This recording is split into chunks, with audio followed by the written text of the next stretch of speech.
Hey, what's going on, family? It's Original Man X coming back at you. Today, we're going to be talking about Bitcoin. Everything Bitcoin. So, look, if you're interested in cryptocurrency, if you want to hear more about cryptocurrency, if you want to understand how you can make money with cryptocurrency, make sure that you subscribe to my channel. Make sure you like my video and put a little comment in. Let me know where you're at with Bitcoin, right? Or where any currency that you're currently invested in. Let me know. I'd like to hear about it. Okay, so I get a lot of people every day. They're asking me about what is Bitcoin. I'm pretty vocal about it, so I realize that a lot of people still don't really know what it is or even know that it exists.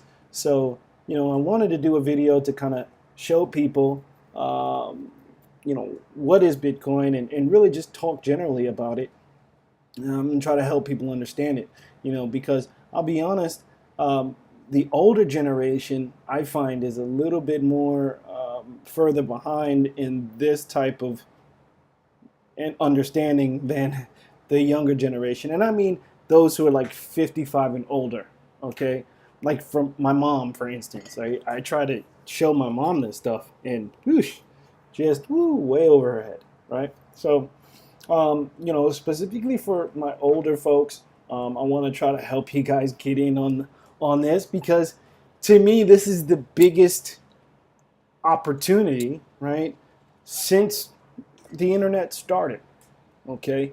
And I want to make sure that everybody gets an opportunity to be involved. So, what is Bitcoin? All right, Bitcoin is a decentralized digital currency, aka cryptocurrency.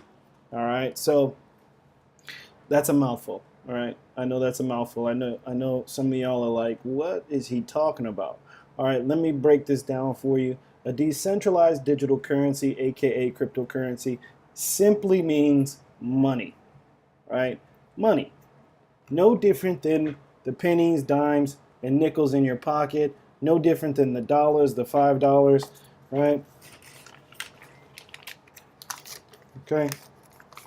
No different than this $100 bill right here. Oops, there we go. Okay, no different than this $100 bill. All right. This is currency. And you don't really see this as often as you used to, right? Your currency has been digital for quite some time because less and less people actually use these notes anymore, right? More and more people are using their debit cards and their credit cards. And when that happens, it's really just a movement of numbers. It's debits to one side and credits to another side, okay? And so it's not really anything new in that regard, okay? But I think the first step for a lot of people is to kind of change their mind state around what cryptocurrency actually is, and just understand that it's really money. It's money, and you have to understand that money is only money because a group of people accept that it is money, right? They accept that these tokens, these Bitcoin or these dollars, right, are valuable enough to accept for goods and for services. And if enough people jump on board and agree, then it can become money, okay? And I don't think you have anything different here.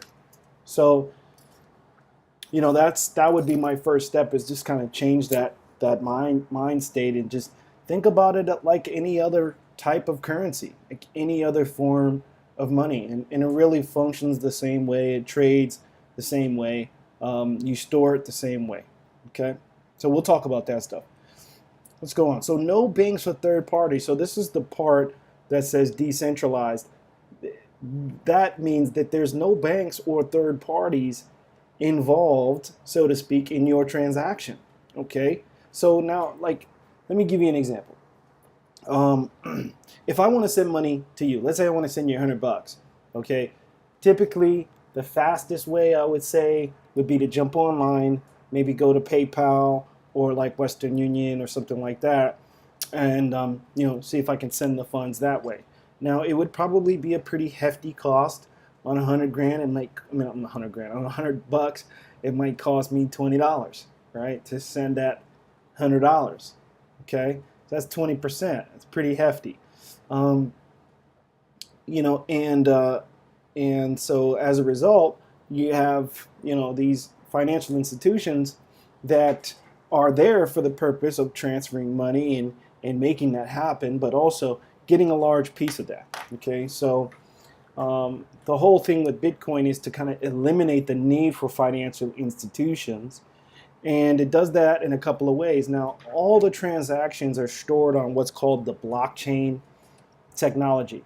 Okay, blockchain technology in itself can be kind of complicated to understand, but you know, to make it simple, it is a ledger of all of the transactions that take place within the network, within the Bitcoin network. Okay, so you know, let's use the example of me sending $100. So if I go to Western Union and I send that $100, all right, now they have to keep a ledger, which will show, you know, the date and the time that it was sent, who sent it, you know, how much, right, where it was sent from, you know, who received it, you know, what the date and time that it was received, okay, you know, all of that information, the location it was received.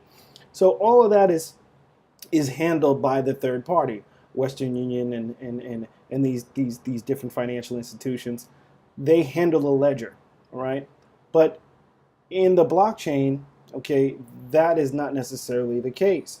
The ledger is, I'm sorry, in Bitcoin, that's not necessarily the case. The ledger is the blockchain, all right? The blockchain stores all of the data from, I don't know, millions, billions potentially of transactions that have happened since the inception of Bitcoin back in 2009, 2010, right, when it actually went online. So that information is really open source. It's public record. Anybody can view that information and it provides for a huge amount of transparency that you really just don't have with the banks. Okay, and so the idea behind the decentralized currency is that the currency is run on a peer-to-peer network, and what happens is that, you know, the transactions are confirmed by other users in the network, all right, by other computers, like just like me and just like you. If you buy Bitcoin, you're helping process transactions for the network. Okay, so it's a little bit different in the regard that we've been so used to relying on financial institutions to handle that aspect of things. It's just a little bit different once you get into this realm. It's very simple to do. It's very simple to buy and sell Bitcoin, or to send Bitcoin to someone, or receive Bitcoin.